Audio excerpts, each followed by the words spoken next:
Hello बच्चों, कैसे हो आप सब?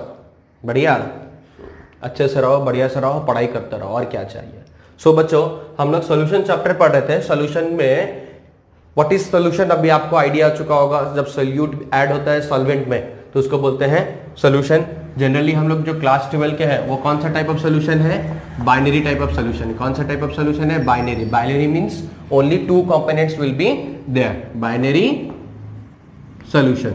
और आपको मैंने बताया है सॉल्यूट को क्या लेना है? बी लेना है, और सॉल्वेंट को क्या लेना है? ए लेना है। ये चीज आपको याद रखना है। सॉल्वेंट को हमें हमेशा ए में रिप्रेजेंट करते हैं और सॉल्यूट को हम हमेशा बी में रिप्रेजेंट करते हैं।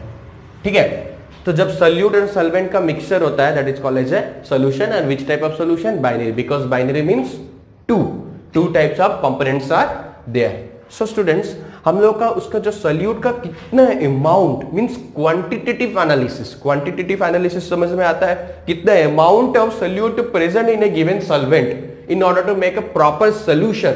ठीक है, तो उसको हम लोग क्या बोलते हैं? कंसेंट्रेशन। कंसेंट्रेशन बहुत ही इंपॉर्टेंट है। कंसेंट्रेशन टर्म बहुत ही इंपॉर्टेंट है स्टूडेंट। तो कंसेंट्रेशन में जैसे मैंने बताया, हम लोग कंसेंट्रेशन कैसे कैसे मेजर कर सकते हैं? Molarity, molality, normality, mole fraction, mass percentage, volume percentage. These are the different concentration terms through which we can measure the concentration of solute. ठीक है, कितने अमाउंट ऑफ सोल्यूट प्रेजेंट है सॉल्वेंट में, हम लोग इस डिफरेंट कंसेंट्रेशन टर्म्स से हम लोग स्टडी कर सकते हैं। और क्यों इंपॉर्टेंट है? ठीक है, क्यों सोल्यूट का कंसेंट्रेशन हमको मेजर करना है? आप जब एक कप ऑफ मिल्क पीते हैं उसमें कितना चीनी डालते हैं? जनरली 1 या 2। आप कभी 5 चम्मच का चीनी डालते हैं? नहीं डालते हैं। क्यों? क्योंकि आपको पता है एक कप ऑफ टी के लिए और 1 कप ऑफ मिल्क के लिए और 1 ग्लास ऑफ मिल्क के लिए I need only 1 spoon of T, sorry 1 spoon of sugar. मेरे को सॉल्यूट कितना चाहिए? 1 स्पून ऑफ शुगर चाहिए। आप उसी हिसाब से बनाएंगे कि नहीं बनाएंगे? उसी प्रकार हम लोग जब भी कोई एक सोल्यूशन प्रिपेयर करते हैं, whether it is in lab, whether it is medical, हम लोग मेडिकल्स में बहुत सारा सोल्यूशंस रहता है कि नहीं? मेडिसिन सोल्यूशन हो या फिर कोई लिक्विड सोल्यूशन हो, और इंडस्ट्रियल में भी होता है, चाहे फेनॉल का हो या फिर कोई ब्लीचिंग पाउडर का सोल्यूशन हो। तो डिफरेंट सोल्यूशन जब प्रिपेयर करते हैं, first we have to calculate the how much amount of solute we should add. Getting or not? कितना अमाउंट ऑफ सोल्यूट हमको मिलाना है वो जानना बहुत ही जरूरी है। ठीक है, सो मोल फ्रैक्शन मैंने आपको मोलालिटी एंड नॉर्मलिटी हम लोग प्रीवियस लेक्चर में डिस्कस कर चुके हैं। अगर आपको आइडिया नहीं है या फिर आपको कुछ अगेन और भी डिटेल में जानना है तो you can see the my previous video, my previous lecture. So today I will start the mole fraction. Mole fraction क्या है बच्चों? मोल फ्रैक्शन हम लोग सुनते आते 11 में भी, 10 में और अभी 12 में भी generally mole fraction still confusion सा रहता है, लेकिन कंफ्यूजन को दूर कर देना है। सिंपल सा बात है, कितना कंपोनेंट है? 2 कंपोनेंट है। ठीक है, कितना कंपोनेंट है? 2। सॉल्यूशन पढ़ेंगे क्लास 12 में, 2 टाइप का कंपोनेंट होगा। उसमें से ये 2 में से हमको किसका कंसेंट्रेशन देखना है? सोल्यूट का देखना है। ठीक है, किसका कंसेंट्रेशन देखना है? सोल्यूट का कंसेंट्रेशन देखना है। ठीक है, सोल्यूट का कंसेंट्रेशन तो हम लोग कैसे कैलकुलेट करते हैं? Number of moles. ये बहुत ही इंपॉर्टेंट है। नंबर ऑफ मोल्स, मोल्स हम लोग सुनते आते हैं। नो मोल्स क्या है? एक गिवन मास, सपोज आपको दिया गया है 5 ग्राम। ठीक है, 5 gram of NaOH, 5 gram of HCl और H2SO4, वॉट एवर में भी कंपाउंड दिया गया है। ठीक है, एंड इट्स मोलर मास, वो होता है नंबर ऑफ मोल्स। कितने नंबर ऑफ मोल्स है? ठीक है, नंबर ऑफ मोल्स है क्या? एक यूनिट है। मोल क्या है? एक प्रॉपर यूनिट है। जैसे आप 1 kg ऑफ पोटैटो लेने जाओगे, आपको अप्रोक्सीमेटली कितना आएगा? कितने पीसेस आएंगे? 13 या 14, let 13 means 1 kg is equal to 13। तो number of moles means number of moles है गिवन में कितना मोल्स प्रेजेंट है। 1 मोल ऑफ CO2। ठीक है, जैसे कि 1 मोल ऑफ CO2, तो कार्बन का मास है 12, ऑक्सीजन का मास है 16 इंटू 2 32। तो 32 क्या हो जाएगा? 12 plus 32 how much?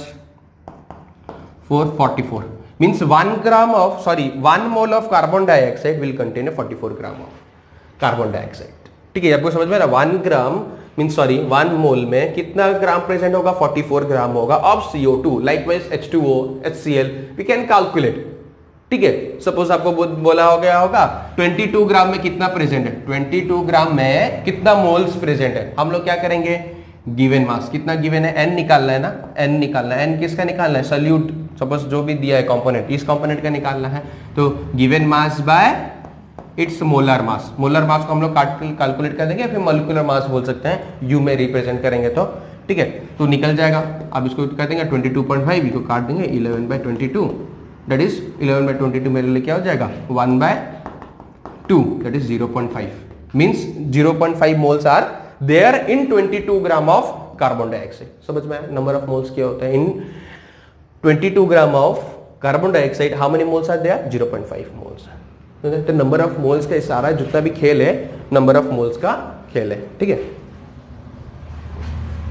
So mole fraction क्या होता है, मोल फ्रैक्शन मतलब क्या होता है, कितना अमाउंट ऑफ सल्यूट प्रेजेंट है इन टोटल। फॉर एग्जाम्पल मैं आपको लेता हूं, अच्छे से और भी बताता हूं, ठीक है। Number of moles of component, ठीक है, हम जो कंपोनेंट का निकालते हैं, सपोज सल्यूट का निकाल रहा हूं, ठीक है, तो मैं क्या कर दूंगा, number of moles of a component, means यहां पे मैं सल्यूट ले लिया, ठीक है, by total number of moles of solution, solution का टोटल नंबर ऑफ मोल्स, ठीक है। एक एग्जांपल ले लेते हैं। फॉर एग्जांपल मैंने अल्कोहल को डिसॉल्व किया, किसमें डिसॉल्व किया, वाटर में, ठीक है। I dissolve alcohol in water, so alcohol का मोल्स कितना दे दिया है, 2 दे दिया, लेफ्ट। अल्कोहल का मोल्स कितना दे दिया, 2 दे दिया। वाटर का मोल्स कितना दे दिया है, 3। What is the moles of alcohol, number of moles of alcohol is 2 and the number of moles of water is your 3। सो क्या हो जाएगा, अभी मैं किसको बोलूंगा, मैं बोलूंगा अल्कोहल का मोल फ्रैक्शन कितना है, ठीक है। हम लोग इसको क्या करते हैं, जीटा में भी रिप्रेजेंट करते हैं एंड एन, स्मॉल एन में भी we can write, no problem, ठीक है। जीटा किसके लिए, सपोज ये कंपोनेंट है, ये मेरे क्या है, सल्यूट है, सल्यूट को मैं बी लूंगा, मैंने बोला है हमेशा सल्यूट को बी लो, और सॉल्वेंट, सॉल्वेंट को क्या लेना है, ए लेना है, ठीक है। सॉल्यूट को हमेशा बी लेना है, सॉल्वेंट को ए लेना है। तो हम लोग किसका निकालना है, सॉल्यूट का निकालना है। सॉल्यूट क्या हो जाता है, बी हो जाता है, तो जीटा बी, ठीक है। और n B, you can also write n B, okay. तो जीटा बी क्या हो जाएगा, किसका होगा, नंबर ऑफ मोल्स, किसका moles, number of moles of alcohol. यहाँ पे कंपोनेंट कौन है, सॉल्यूट कौन है, अल्कोहल है, ठीक है। एक एग्जांपल लेके आपको मैं बता रहा हूं, ठीक है। नंबर ऑफ मोल्स ऑफ है इट्स कंपोनेंट, जितना जो दिया होगा कंपोनेंट, जिस कंपोनेंट का निकालना है उसको ऊपर में रखेंगे bye total number of moles. Total number of moles आपको पता चल रहा है, टोटल नंबर ऑफ मोल्स किसका किसका मोल होगा, अल्कोहल प्लस वाटर, तो मैं कर दिया किसका, सॉल्यूशन का। टोटल नंबर ऑफ मोल्स किसका, ब्रैकेट में सॉल्यूशन का। तो क्या हो जाएगा मेरे को पता है, एनबी, एनबी में, एनबी भी हम लोग यही सेम लिखना है, ठीक है, ठीक है। तो अभी number of moles of alcohol कितना है, 2 है। अभी number of moles of solution कितना हो जाएगा, 2 + 3, ठीक है। Number of moles of total solution कितना हो जाएगा, 2 + 3, 2 + 3 कितना हो जाएगा, 5 हो जाएगा। समझ में आया, तो नंबर ऑफ मोल्स कितना, मोल फ्रैक्शन ऑफ अल्कोहल कितना हो जाएगा, 2/5, मोल फ्रैक्शन कितना हो जाएगा, 2/5। समझ में आया, मोल फ्रैक्शन, किसका मोल फ्रैक्शन निकाला मैंने, यहां पे अल्कोहल, अल्कोहल मैंने लिख दिया, ठीक है। So what we can say that, definition अगर हमको लिखना है तो डेफिनेशन हम लोग क्या लिखेंगे, मैं यहां पे डेफिनेशन लिखता हूं, डेफिनेशन यहां पे लिखता हूं, it is define as the ratio, किसका रेशियो होगा, ratio of number of moles of its component to the total number of moles of the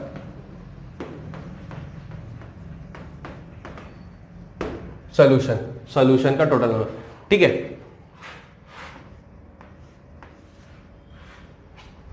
ठीक है, तो ये फॉर्मूला हो गया। इट इज गिवन एज, ठीक है, अभी समझ में आ गया, ये आपका फॉर्मूला हो गया। मैं बोल सकता हूं इसका भी एग्जाम्पल मैंने लिया, आपको समझ में आया। तो मीन्स क्या हो जाएगा, it is defined as the ratio of the number of moles of component. ठीक है, जो कंपोनेंट हम लोग ले रहे हैं, अभी सोल्यूट ले रहे हैं। अभी यहाँ पे सॉल्वेंट होता, हम लोग क्या करते हैं, सॉल्वेंट को लिखते हैं। ठीक है, सॉल्वेंट क्या हो जाता है, number of moles of water ले लेते हैं, दैट इज 3। ठीक है, 3, तो 3 कितना हो जाएगा, 3/5 हो जाता। ठीक है, तो इसका यूनिट क्या होगा,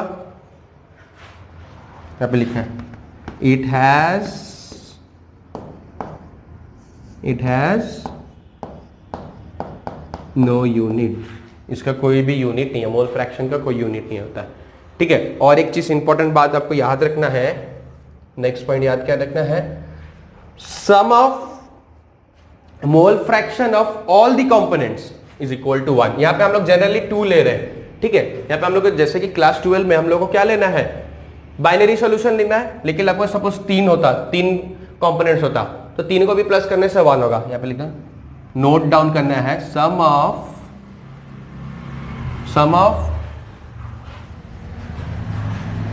मोल fraction of all the components is equal to 1 और it is equivalent to 1। For example यहाँ पे मैं ले रहा हूं, किसका ले रहा हूं, मोल फ्रैक्शन ऑफ सोल्यूट। ठीक है, यहाँ पे मैं लिख देता हूं, zeta A plus zeta B is equals to 1। क्यों 1 हो रहा है,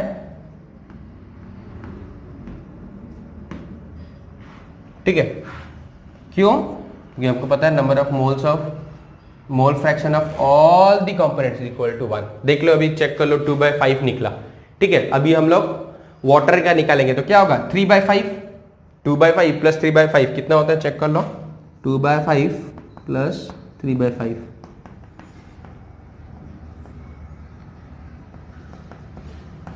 होता है 1। ठीक है, सपोज अगर आप एक का एग्जाम में कभी कभी देता है, एक का मोल फ्रैक्शन दे दिया, सॉल्यूट का मोल फ्रैक्शन दे दिया है 0.7। ठीक है, सॉल्यूट का दे दिया 0.7, तो सॉल्वेंट का क्या हो जाएगा, 1 minus 0.7 that is 0.3। This is very important, ये वाला बच्चों बहुत ही इंपॉर्टेंट है। मोल fraction of all the components, यहाँ पे 2 कंपोनेंट है, क्लास 12 में हमारे कंपोनेंट्स कितने हैं, 2 है, सॉल्यूट है, सॉल्वेंट है। ठीक है, सॉल्वेंट यहाँ पे एक है, सॉल्वेंट हमेशा एक को हमको सॉल्वेंट लेना है, सॉल्वेंट का मोल फ्रैक्शन प्लस सॉल्यूट का mole fraction is equal to 1। Sum of all the mole fraction of this solution of all the components, sum of mole fraction of all the components is equal to 1. Clear?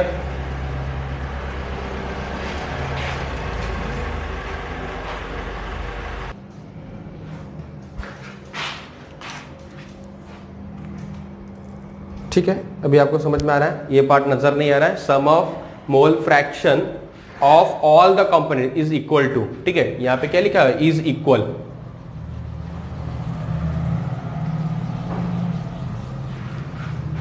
ठीक है, is equal to 1। यहां पे क्या, यहां पर मैं लिख देता हूं, is equal to 1, is equal to 1। ठीक है, sum of mole fraction of, यहां पे ऑफ है, ठीक है, of all the components equal to 1। ठीक है, तो हम लोग पर्टिकुलर सॉल्यूट या सॉल्वेंट लेंगे, अभी पता चल गया total number of moles of solution.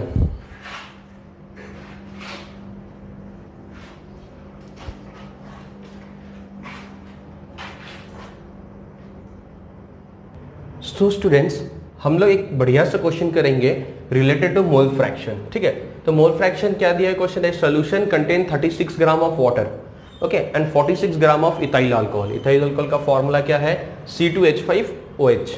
ठीक है, determine the mole fraction of each component. हम लोगों को क्या क्या कंपोनेंट है, एक वाटर कंपोनेंट है, एक इथाइल अल्कोहल है, ठीक है।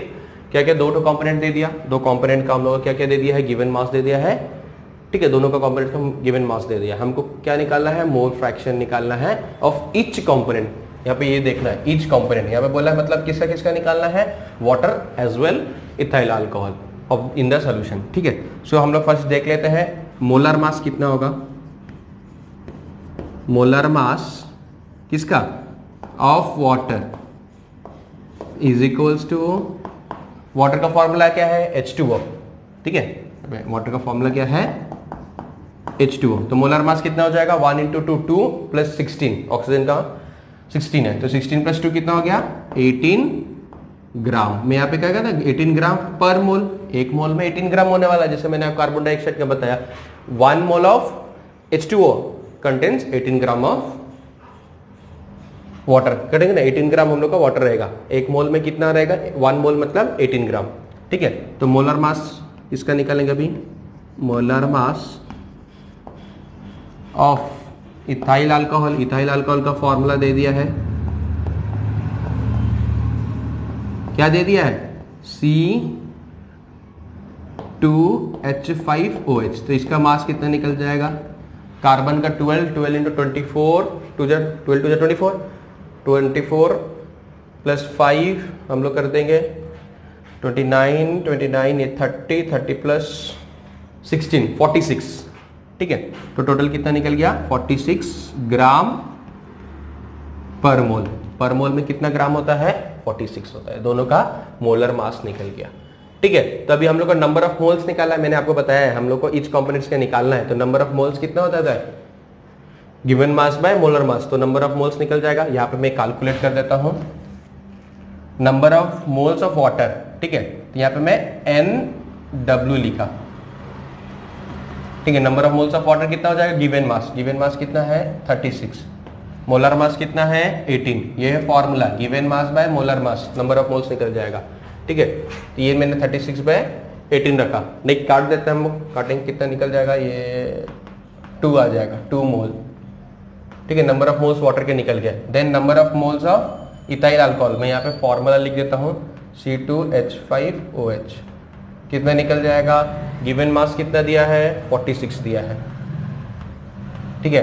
कितना निकल गया, मोलर मास दिया है 46, हमने निकाला ना, कैलकुलेट किया, तो नंबर ऑफ मोल्स कितना निकल गया, 1 मोल, पता चल गया अभी नंबर ऑफ मोल्स आ गया। तो अभी हम लोग मोल फ्रैक्शन किसका कैलकुलेट करेंगे, तो मोल फ्रैक्शन निकाल देता हूं किसका, वाटर का। मोल फ्रैक्शन ऑफ वाटर क्या हो जाएगा, formula number of moles of water bye total number of moles. समझ में आ रहा है कि नहीं आ रहा, फॉर्मूला यहाँ पे बता रहा, number moles of water bye total number of moles. Water का मोल्स कितना दे दिया है, 2 दे दिया। नंबर ऑफ मोल्स ऑफ, जिसका हम लोग निकालते हैं उसका नंबर ऑफ मोल्स लिखते हैं, by number of moles of total solution, ठीक है। टोटल सोल्यूशन का मोल्स कितना हो जाएगा, वाटर का 2 है एंड इथाइल अल्कोहल का 1 है, तो टोटल कितना हो जाएगा, 2 + 1 दैट इज 3, दैट इज 2/3। कितना निकल गया, 2/3 निकल गया। अभी किसका नंबर ऑफ मोल्स निकालेंगे हम लोग, ethyl alcohol, C2H5OH is equal to, ethyl alcohol का मोल्स कितना दे दिया है हम लोग को, 1 दे दिया है, 1। टोटल नंबर ऑफ मोल्स कितना होगा, 2 + 1 दैट इज 1/3 निकल गया। Number of moles of water, बढ़िया सा क्वेश्चन था, वाटर का निकल गया, इथाइल अल्कोहल का निकल गया, है कि नहीं।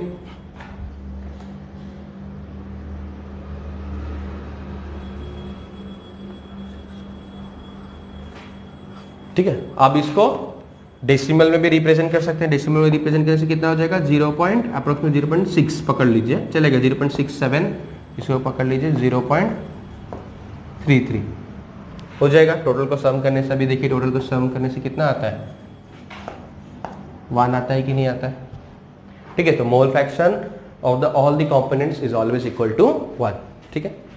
आई होप आपको समझ में आ चुका होगा मोल फ्रैक्शन क्या है, ठीक है। सो नेक्स्ट टर्म के अंदर हम लोग जाएंगे, जैसे कि मैंने बताया कंसंट्रेशन टर्म्स के बारे में बहुत सारा, तो और भी there are many several ways through which we can explain और we can describe the concentration term, ठीक है। क्या क्या है वो, मास परसेंटेज, वॉल्यूम परसेंटेज, ठीक है, मास परसेंटेज। ठीक है, सबसे पहले मैं आपको मास परसेंटेज बताऊंगा। ठीक है, ठीक है, जिसको हम W/W बोलते हैं। ठीक है, it is defined as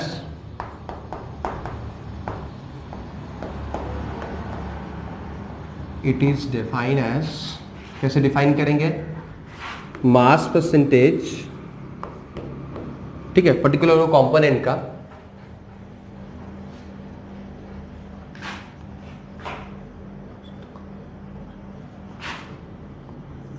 of a component is equals to, क्या इक्वल हो जाएगा? मास ऑफ द कंपोनेंट, उस कंपोनेंट का मास कितना है in the solution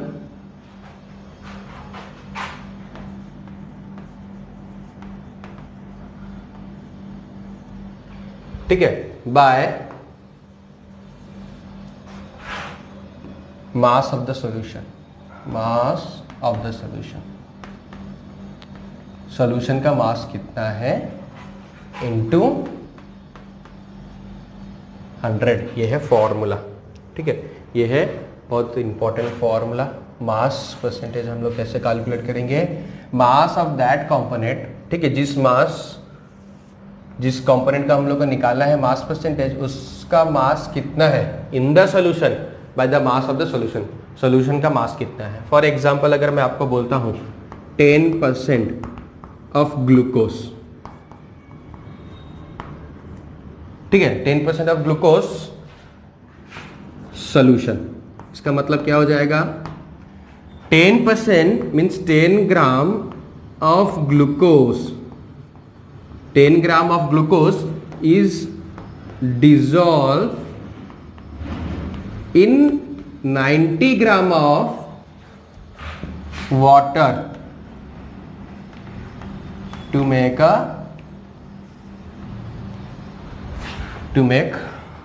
a solution of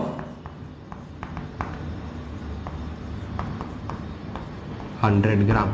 100 gram solution बनाने के लिए हमने क्या किया है? 10 ग्राम ऑफ ग्लूकोज को डिसॉल्व किया इन 90 ग्राम।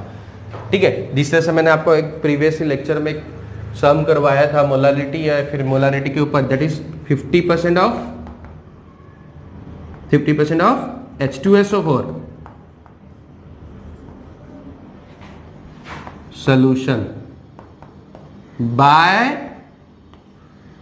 mass, ठीक है, मैं B को ऐसा लिखता हूं तो by mass, इसका मतलब क्या होता है? 50% ऑफ H2SO4 इज डिजॉल्व, ठीक है, कितना डिजॉल्व है? 50% ऑफ H2SO4 डिजॉल्व होगा इन 100 gram of solution.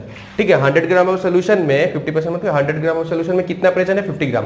Means solvent कितना प्रेजेंट होगा? 50 gram. Both are present. Solute कितना प्रेजेंट है? 50 ग्राम एंड सॉल्वेंट प्रेजेंट है 50 ग्राम एंड सोल्यूशन कितना बनता है? 100 ग्राम का। ठीक है, उसी तरह से मैं वॉल्यूम में हम लोग डिस्कस करेंगे।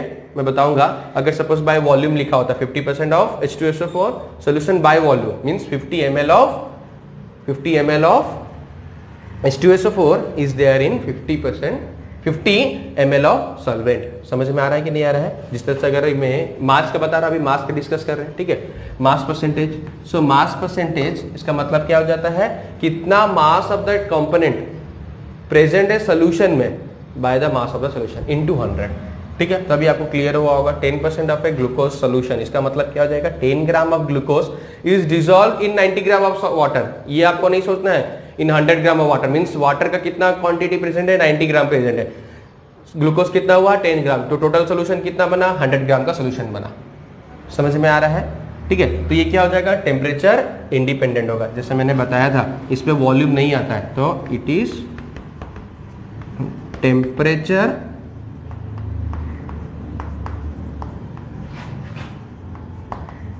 इंडिपेंडेंट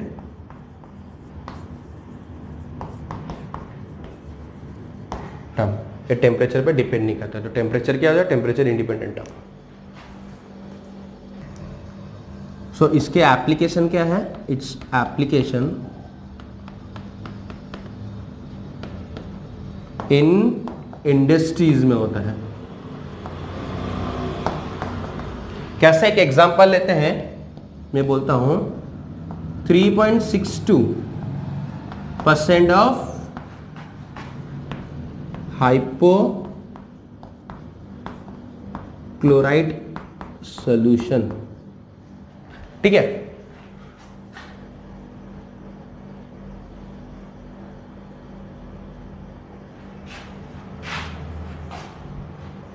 सॉल्यूशन इन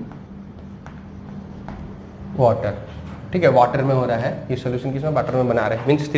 मींस कितना हो जाएगा 3.62 gram of hypochlorite, generally sodium hypochlorite, ठीक है, वो ब्लीचिंग सॉल्यूशन है, सोडियम हाइपोक्लोराइड, ठीक है, प्रेजेंट होता है in 100 gram of solution. 100 gram of solution में कितना प्रेजेंट होता है, 3.62 ग्राम ऑफ सोडियम हाइपोक्लोराइड, ठीक है। हाइपोक्लोराइड मैंने लिखा है, जनरली सोडियम हाइपोक्लोराइड प्रेजेंट होता है, ठीक है। एक एप्लीकेशन, इंडस्ट्रीज एप्लीकेशन है, सब यूज किया जाता है। मास परसेंटेज, ठीक है, मास परसेंटेज समझ में आया। उसी तरह से हम लोग देखेंगे वॉल्यूम परसेंटेज, और एक टर्म देख लेंगे हम लोग, वॉल्यूम परसेंटेज, ठीक है। इसको हम लोग V/V में रिप्रेजेंट करते हैं, ठीक है। इट इज डिफाइन एज, कैसे डिफाइन किया गया है, volume percentage is equal to volume of the component,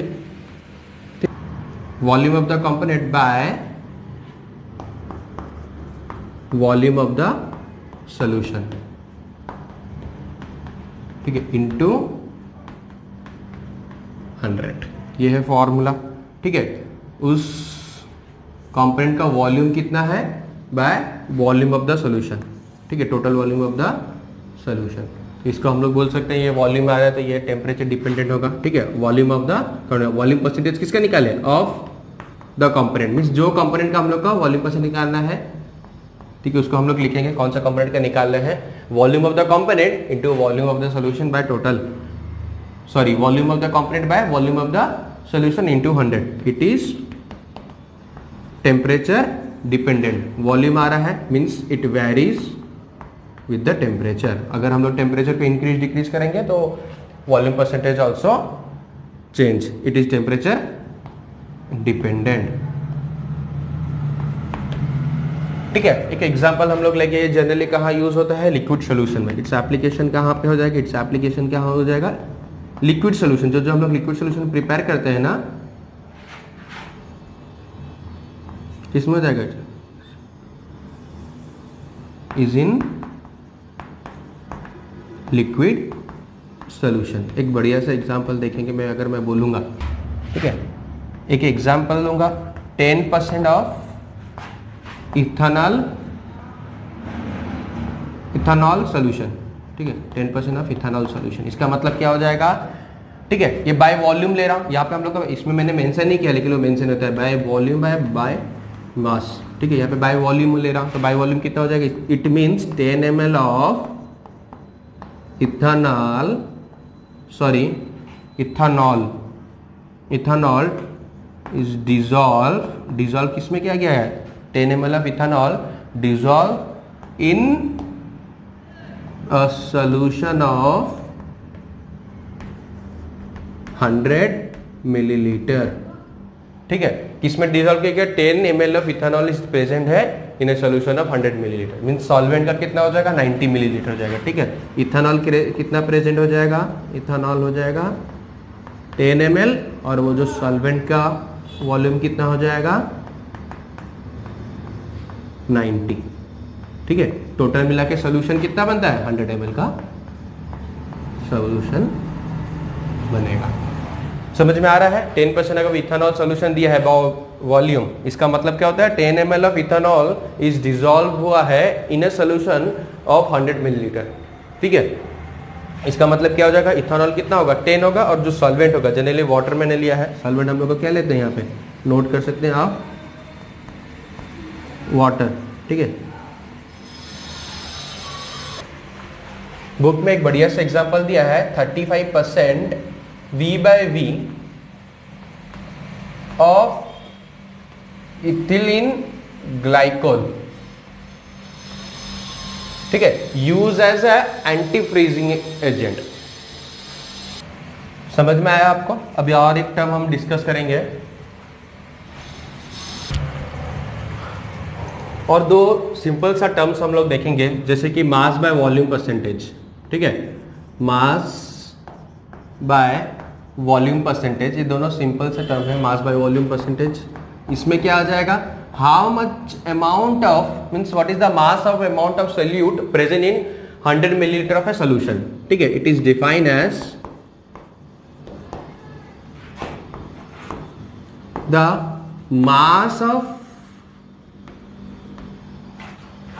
of the component, means component क्या, सोल्यूट। कंपोनेंट क्या हो जाएगा, सोल्यूट प्रेजेंट और dissolve in 100 millilitre of solution. 100 millilitre of solution में कितना मास ऑफ सोल्यूट और कंपोनेंट प्रेजेंट है, that is called as mass by volume. इसको हम लोग कैसे लिखते हैं, मास बाय वॉल्यूम परसेंटेज। ठीक है, तो कैसे लिखते हैं, जनरली ये कहाँ पे यूज होता है, it is used in preparation of medicine. ठीक है, और फार्मासिस्ट लोग यूज करते हैं इन प्रिपरेशन ऑफ और मैन्युफैक्चरिंग ऑफ मेडिसिन। ठीक है, एंड फार्मासिस्ट लोग यूज करते हैं एंड इन फार्मेसी। ठीक है, फार्मासिस्ट लोग यूज करते हैं जनरली मेडिसिन में कितना अमाउंट ऑफ सोल्यूट प्रेजेंट है, 5 ग्राम ऑफ जो भी एक मॉलिक्यूल होगा प्रेजेंट होगा इन 100 मिलीलीटर ऑफ ए सोल्यूशन। ठीक है, जनरली ये मेडिसिन की प्रिपरेशन में यूज होता है। और एक अनदर टर्म है पार्ट्स पर मिलियन। ठीक है, बहुत जब सोल्यूट का कंपोनेंट मीन्स सोल्यूट बहुत ही लेस अमाउंट में, वेरी ट्रेसेस अमाउंट में हो, तब इसको हम लोग यूज करते हैं पीपीएम। ठीक है, कितना पार्ट्स पर मिलियन इसको बोला जाता है। ठीक है, ठीक है, कब यूज किया जाता है, it is used when solute concentration means solute का अमाउंट कितना होगा, solute concentration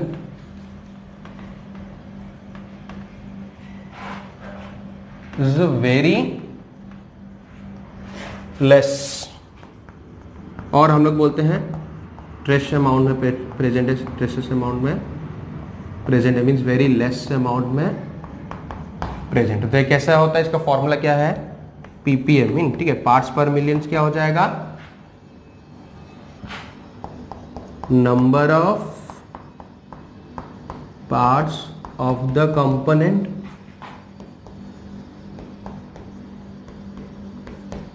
bye total number of parts of all the components of all components। ठीक है, किसमें, इन सॉल्यूशन,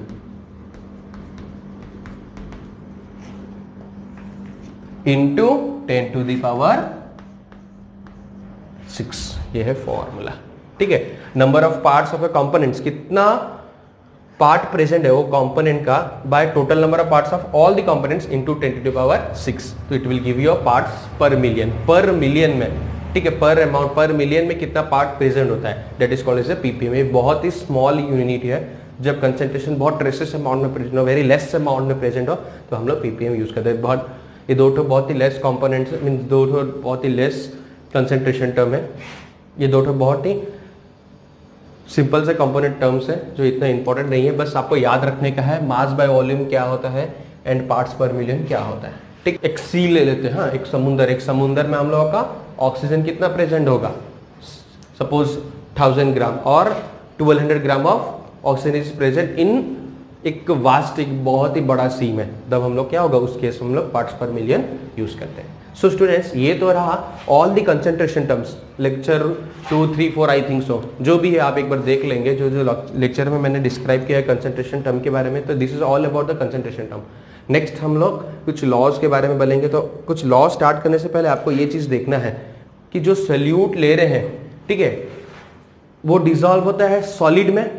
मैंने बताया है सोल्यूशन का मतलब ये नहीं होता कि सोल्यूट को हम लोग डिसॉल्व करेंगे in a liquid, solute can be dissolved in solid, solute can be dissolved in liquid, solute can be dissolved in gas, mean dissolve mean mix किया जा सकता है, ठीक है। तो 3 टाइप्स ऑफ सॉल्यूशन बनते हैं, ठीक है, हमारे 3 टाइप्स ऑफ सॉल्यूशन बनते हैं। तो जनरली हम लोग एक स्टडी करेंगे, नेक्स्ट लेक्चर में मैं बताऊंगा कि सॉल्यूट और सॉल्वेंट कब क्या लेना है, ठीक है, और उस पर कौन कौन सा लॉ और कौन सोल्यूशन पे क्या क्या चीजें अफेक्ट डालती हैं, ठीक है, उसके बारे में हम लोग डिस्कस करेंगे। अगर आपको ये वीडियो समझ में आया हो, कि मेरा लेक्चर समझ में आया हो, तो मेरे चैनल को सब्सक्राइब करें, इस वीडियो को फ्रेंड्स के बीच में, स्टूडेंट्स के बीच में शेयर करें, ठीक है। हम लोग नेक्स्ट वीडियो में मिलेंगे एक नए कंसेप्ट के साथ।